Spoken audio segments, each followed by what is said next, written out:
So this is the area that I'm going to work on first. Just kind of a little corner patch of roses. And that was a tomato in the corner there. I've already pruned the little gumdrop bay tree. That was going quite crazy. And then this is a Michelia champaca tree. Quite beautiful, very fragrant, and that kind of overhangs the area. So I'm going to pull the weeds out.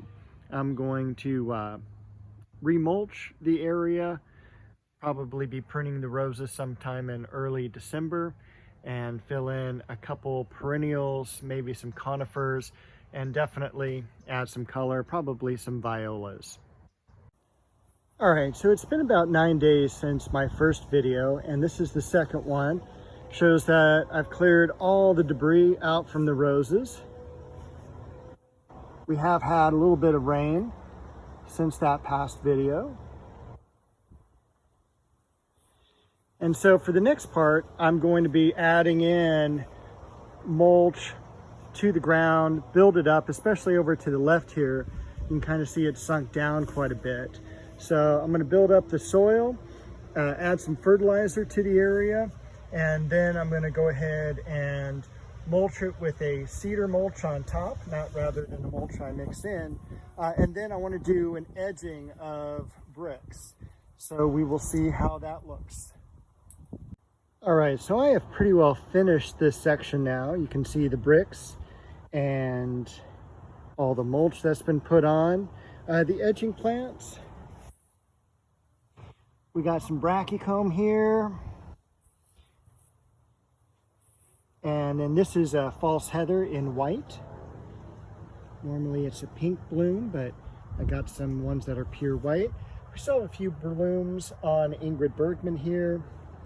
Figuring all these roses will be cut back in the next month.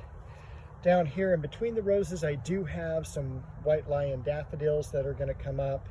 I have them here and also back here and in one other location. This is one of my favorite plants. This is a Grand Duke Sambac Jasmine, extremely fragrant, native to the Philippines. Sambac is the name you would hear it from there. But here it's just a fantastic, almost tropical-like plant, but it weathers here very well. And again, beautiful blooms. Back in the back, that's Iris nata. That was hybridized by one of my friend's fathers many, many years ago. It has a beautiful white bloom in the springtime. Some regular bearded iris. Most of those are going to be purple. You'll see those in a later video on in this year.